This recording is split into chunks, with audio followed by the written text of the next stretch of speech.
NH-12 রাস্তার দুধারে গাড়ি পার্কিং করা যাবে না, বারাসাত শহরে মাইকিং জেলা পুলিশের পক্ষ থেকে।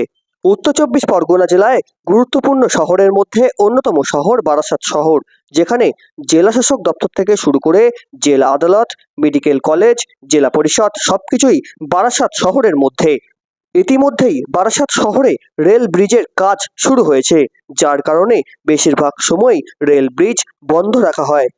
এই কারণেই যান চলাচল স্বাভাবিক রাখতে NH-12 রাস্তার দুধারে গাড়ি পার্কিং করা যাবে না, এমনটাই নির্দেশিকা জারি করলো বারাসাত জেলা পুলিশ। আজ বিকেল 4টে নাগাদে সেই ছবি তুলে ধরলাম আমাদের ক্যামেরায়। বারাসাত জেলা পুলিশের তরফ থেকে জানানো হচ্ছে যে NH-12 দুধারে কেউ গাড়ি পার্কিং করবেন না এবং উত্তর চব্বিশ পরগনা জেলা ম্যাজিস্ট্রেট নির্ধারিত নো পার্কিং জোনে কেউ গাড়ি পার্কিং করবেন না, অন্যথায় আইনানুগ ব্যবস্থা নেওয়া হবে। একটি বিশেষ ঘোষণার প্রতি লক্ষ্য রাখুন।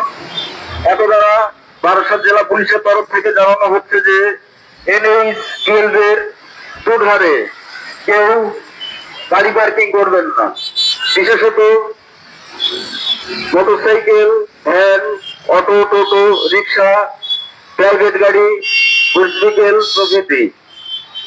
উত্তর চব্বিশ পরগনা জেলা ম্যাজিস্ট্রেট নির্ধারিত নো পার্কিং জোনে কেউ গাড়ি পার্কিং করলে তার বিরুদ্ধে কঠোর আইনানুগ ব্যবস্থা নেওয়া হবে। ঘোষণাটি শুনছেন বারাসাত জেলা পুলিশের পক্ষ থেকে।